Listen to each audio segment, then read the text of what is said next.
नमस्कार, मैं हूं साहिल जोशी। मुंबई में आज का दिन काफी हड़बड़ा भरा रहा। मुंबई में आज एक किताब विमोचन पर जाने के पहले सुधींद्र कुलकर्णी के चेहरे पर शिवसेना के लोगों ने कालिख पोत दी। उसके बावजूद भी सुधींद्र कुलकर्णी ने पाकिस्तान के विदेश मंत्री का यह कार्यक्रम रद्द नहीं किया। लेकिन सवाल यह उठाया जा रहा है कि क्या यह कालिख सुधींद्र कुलकर्णी के चेहरे पर पोती गई या एक उदार माने जाने वाले समाज के चेहरे पर।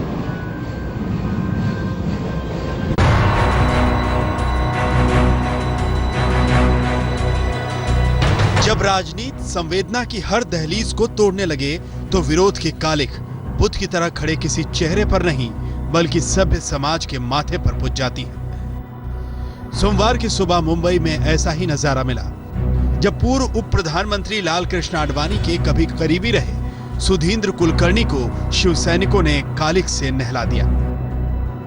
आज सुबह जब मैं घर से निकला और मैं गाड़ी में बैठी रहा था तो एक 10-15 शिवसैनिक आए और मुझे उन्होंने घेरा और नारेबाजी की, मुझे धमकी दी और ऐसी गालियां दी जो हिंदू धर्म को या हिंदुत्व को शोभा नहीं देते। और काले ऑयल पेंट से मुझे सब कर दिया, लेकिन इससे हम डरने वाले नहीं है। सुधींद्र कुलकर्णी के चेहरे पर शिवसैनिकों ने इस तरह कालिख मली कि उनका चेहरा पहचान में नहीं आ रहा था। सुधींद्र का दावा है कि ये शिवसैनिकों की नफरत की स्याही है।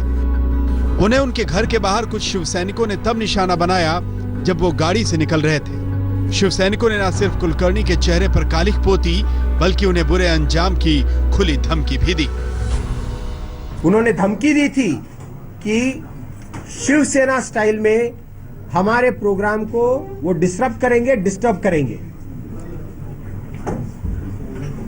इसके बावजूद मैं ये कहना चाहता हूं कि आज का कार्यक्रम तो होकर ही रहेगा। सुधींद्र कुलकर्णी पाकिस्तान के पूर्व विदेश मंत्री खुर्शीद महमूद कसूरी की किताब के विमोचन के आयोजक हैं। लेकिन शिवसेना इस बात पर अड़ी रही कि कसूरी की किताब का विमोचन हिंदुस्तान में नहीं होना चाहिए और कहीं हो तो हो, मुंबई में तो हरगिज नहीं होना चाहिए। इसीलिए कुलकर्णी पर शिवसेना ने कालिख फेंकी, इस धमकी के साथ कि ये तो हल्का सा विरोध है, पता नहीं बड़ा और कड़ा विरोध कैसा होगा। ये तो नॉन वायलेंट विरोध है, ये कहाँ हिंसक है। अगर वायलेंस होता तो ऐसा नहीं होता। ये तो बहुत ही माइल्ड रिएक्शन है और हमें वे लोग कह रहे थे कि आपको विरोध करने का पूरा अधिकार है, तो शिवसेना ने विरोध किया है। This is non violent protest. अपने विरोध में शिवसेना आरोपों के कौन से तीर कसूरी और कुलकर्णी पर चला रही है, ये हम आपको बाद में दिखाएंगे। पहले देखिए कुलकर्णी पर हमले का वो सीसीटीवी फुटेज जो आज तक के पास है। इन तस्वीरों में आप देख रहे हैं कि माटुंगा स्थित अपने घर से कुलकर्णी कार में निकल रहे हैं। उस वक्त सुबह के 9:40 का वक्त हो रहा था। जैसे उनकी कार किंग सर्कल पर पहुंची, वहां मौजूद कुछ शिवसैनिकों ने कुलकर्णी की गाड़ी घेर ली। एक शिवसैनिक ने कार का दरवाजा खोलने की कोशिश की, लेकिन लॉक होने की वजह से दरवाजा खुला नहीं। कुलकर्णी को कुछ समझ में नहीं आया तो वो गाड़ी के बाहर निकले। इस बीच पीछे से एक शख्स तेजी से आया और उसने सुधींद्र कुलकर्णी पर कालिख पोत दी। बस 40 सेकंड में सभ्य विरोध के चेहरे पर भी कालिख पुत गई। विरोध का आपके पास फ्रीडम है, प्रदर्शन करने का भी आपके पास फ्रीडम है, लेकिन दूसरा को नुकसान नहीं करना चाहिए। फिजिकल इस तरह से करना ये ठीक नहीं है। पाकिस्तान के लोगों को इस तरह से रेड कारपेट डालते हैं ना, ऐसे लोग कसाब से भयंकर है। हम कसाब से सामने से लड़ सकते हैं जी, उस पर गोली चला सकते हैं, उसकी गोली भी हम खा सकते हैं, हमें मालूम है हमारा दुश्मन कौन है। लेकिन ये जो लोग हैं ना, ये इस देश में इंटेलेक्चुअल कसाब है ये सब। घटना के तुरंत बाद कुलकर्णी पाकिस्तान के पूर्व विदेश मंत्री कसूरी के साथ प्रेस कॉन्फ्रेंस के लिए पहुंचे। यहाँ भी कुलकर्णी कालिख वाली मुद्रा में ही थे, लेकिन एक बात साफ थी कि वो शिवसेना के विरोध के बावजूद शाम को नेहरू सेंटर में किताब का विमोचन करेंगे और विमोचन हुआ भी। और यहाँ शिवसेना को दिग्गज फिल्म अभिनेता नसीरुद्दीन शाह ने आईना दिखाया। I finally did visit Pakistan, and I can state without qualification that all I have experienced whenever I have visited Pakistan is affection and regard. Never has, I have been there to perform several times, never has a performance that I was due to do been cancelled or held up or disturbed or even endangered in any way. Mumbai की फिजाओं में इस वक्त आक्रोश की वो तपिश है जो हिंदुस्तानी सभ्यता से शायद मेल नहीं खाती। मुस्तफा शेख के साथ मुनीश पांडे, मुंबई, आज तक। शिवसेना का कहना है कि उन्होंने यह हमला इसलिए किया है क्योंकि पाकिस्तान लगातार देश विरोधी गतिविधियों में लगा रहता है, और वहीं उनका यह भी कहना है कि कसूरी भी जब विदेश मंत्री थे तब उन्होंने इन गतिविधियों को बढ़ावा दिया था। लेकिन बुद्धिजीवियों का कहना है कि इस तरीके की घटनाओं की वजह से, यानी शिवसेना के हमले के वजह से भारत की उदारमतवादी छवि पर कहीं ना कहीं बट्टा लग रहा है। इस बीच सुधींद्र कुलकर्णी ने अपने खिलाफ हुए हमले के खिलाफ पुलिस में शिकायत दर्ज की है और पुलिस ने एफआईआर दर्ज करके इस मामले में जांच शुरू कर दी है। 26 नवंबर 2008 को मुंबई पर हुए आतंकी हमले को कौन भूल सकता है? सीमा और नियंत्रण रेखा पर होने वाले सीज फायर के उल्लंघन को कौन भूल सकता है?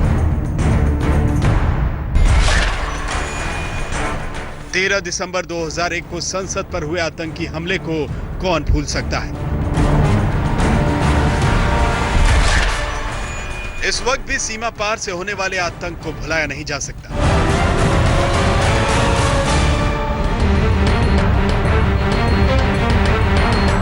पाकिस्तान के पूर्व विदेश मंत्री खुर्शीद महमूद कसूरी की किताब के विमोचन के विरोध में शिवसेना की यही दलील है।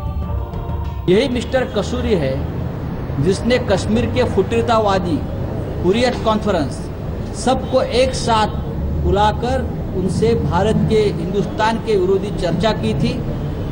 यही कसूरी है कि विदेश मंत्री जब थे तब हिंदुस्तान के प्रधानमंत्री अटल जी को आर पार की लड़ाई की भाषा करनी पड़ी थी पाकिस्तान के खिलाफ, और ऐसे व्यक्ति को, ऐसे नेता को मुंबई में रेड कारपेट डालकर स्वागत करना हमारे देश की भावना के खिलाफ है।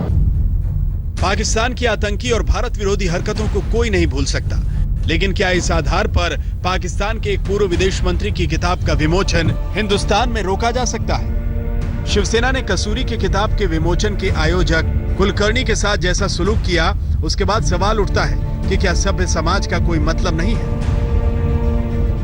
मेरे वर्षों से साथी रहे हुए सुधींद्र कुलकर्णी पर किसी ने हमला किया, और किसने किया मैं नहीं जानता हूं, लेकिन जिसने भी किया उसकी मैं भर्त्सना करना चाहता हूं।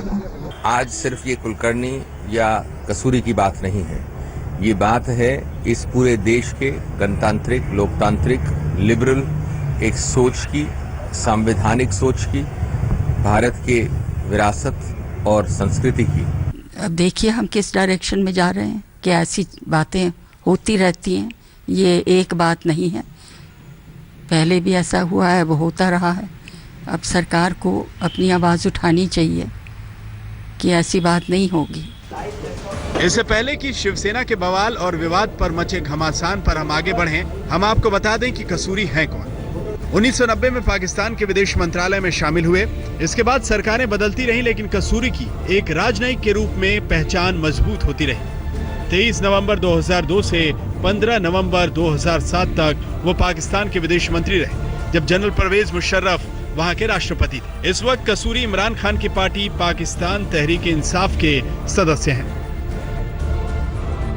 मुंबई पहुंचे कसूरी का दावा है कि उनकी किताब दोनों देशों के रिश्तों पर पड़ी खटास को दूर करेगी और भविष्य का रास्ता निकालेगी। कि जो रवाबित हैं, कांटेक्ट है आम लोगों के दरमियान, वो ही जमानत इस बात की है कि स्टेट टू स्टेट रिलेशन जो है बेहतर होंगे।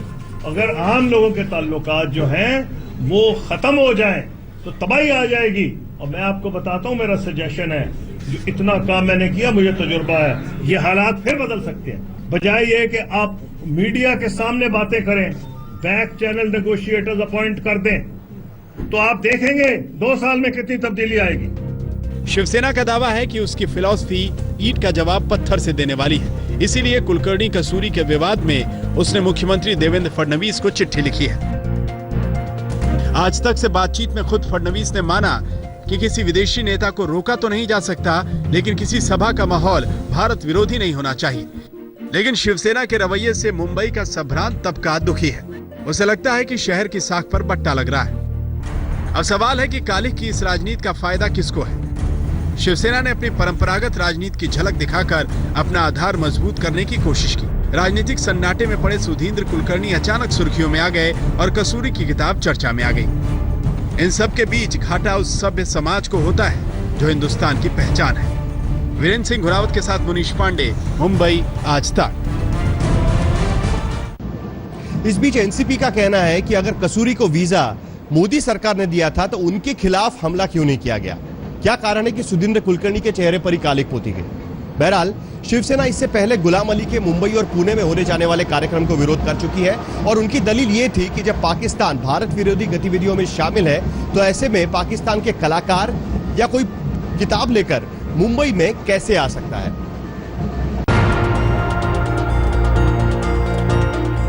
अब शब्द पर पहरा, तब आवाज पर प्रतिबंध। हंगामा है क्यों बजता। अभी ज्यादा दिन नहीं बीते जब पाकिस्तान के गजल गायक गुलाम अली का एक कार्यक्रम शिवसेना की धमकी की वजह से टालना पड़ा था। खुद गुलाम अली निराश हुए और बोले, प्रशंसकों के लिए बुरा लग रहा है। जिंदगी में ऐसे कई मरहले आते हैं जिसमें खुशी भी मिलती है और कभी परेशानी भी होती है। तो परेशानी मुझे ज़्यादा इसलिए हुई कि ये जो प्रोग्राम कैंसिल हुआ तो इसमें सुनने वालों का मुझे बार बार याद आती है। सुनने वाले मायूस हुए तो इससे मुझे परेशानी हुई। शिवसेना ने एक दिन पहले ही धमकी दे दी थी कि अगर महाराष्ट्र में गुलाम अली की महफिल सजी तो जबरन मंच पर पर्दा गिरा दिया जाएगा और आयोजक खामियाजा भुगतने के लिए तैयार रहें।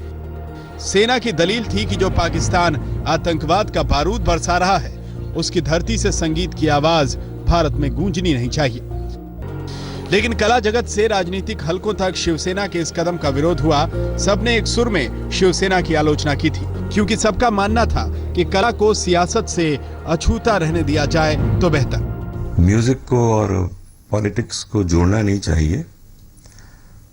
हमारे इंडिया से इस बीच कई आर्टिस्ट पाकिस्तान गए हैं, उन्होंने परफॉर्म किया है और अच्छा उनका इस्तकबाल हुआ, अच्छा वेलकम हुआ है। डाका तो नहीं डाला, चोरी तो नहीं की है। सियासत की एक धारा ने अगर गुलाम अली को पाकिस्तानी होने के नाते खारिज किया तो दूसरी विचारधाराओं ने अपनी बाहें उस फनकार के लिए खोल दी।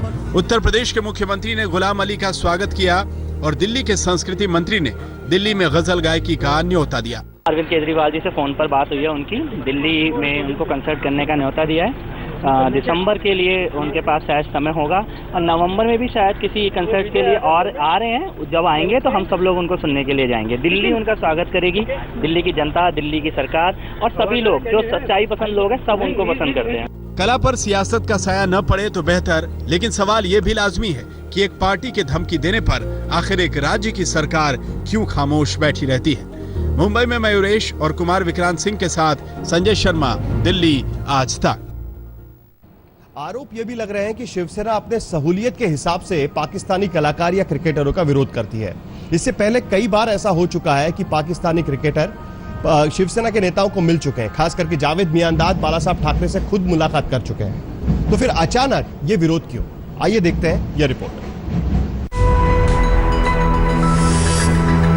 यह तस्वीर 11 मार्च 2008 की है। पाकिस्तान के मानवाधिकार आयोग की चेयरपर्सन अस्मा जहांगीर बाला साहब ठाकरे से मिलने मुंबई पहुंची, लेकिन तब शिवसेना ने कोई विरोध नहीं किया, जबकि आसमा सांप्रदायिक दंगों के मद्देनजर अपनी रिपोर्ट उस वक्त तैयार कर रही थी और उसे अपनी रिपोर्ट संयुक्त राष्ट्र में रखनी थी। जबकि 1.5 बरस पहले ही मुंबई पाकिस्तानी आतंकवादियों के धमाकों में घायल हुआ था। मुंबई में हुए 2006 के धमाकों के पीछे पाकिस्तानी आतंकवादियों के तार जुड़े थे, लेकिन उस वक्त भी अस्मा जहांगीर मुंबई में और शिवसेना ने कोई विरोध नहीं किया। वैसे 2006 में जिस वक्त मुंबई में विस्फोट हुआ, उस वक्त तमाम पाकिस्तान के क्रिकेटर भारत में कमेंट्री करने आ रहे थे, लेकिन कभी शिव सैनिकों ने विरोध नहीं किया।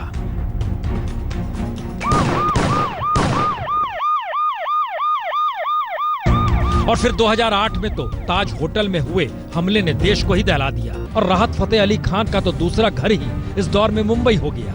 लेकिन तब शिव सैनिकों को याद नहीं आया कि सीज फायर उल्लंघन हो रहा है और सीमा पर जवान मारे जा रहे हैं। 2013 में तो पाकिस्तानी सेना ने 2 भारतीय जवानों के सिर काट लिए, जिसे लेकर सड़क से लेकर संसद तक देश गर्म हो उठा। देश का लहू गर्म था। शिव सैनिक जमकर बयानबाजी भी कर रहे थे।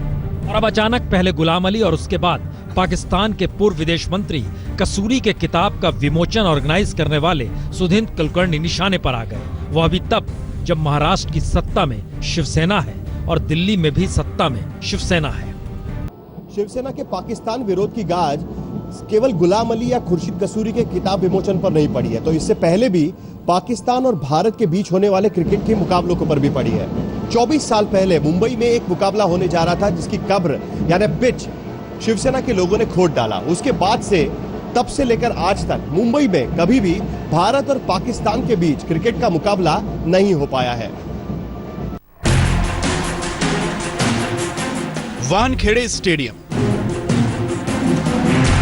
1991 शिवसैनिकों ने खोदी पिच।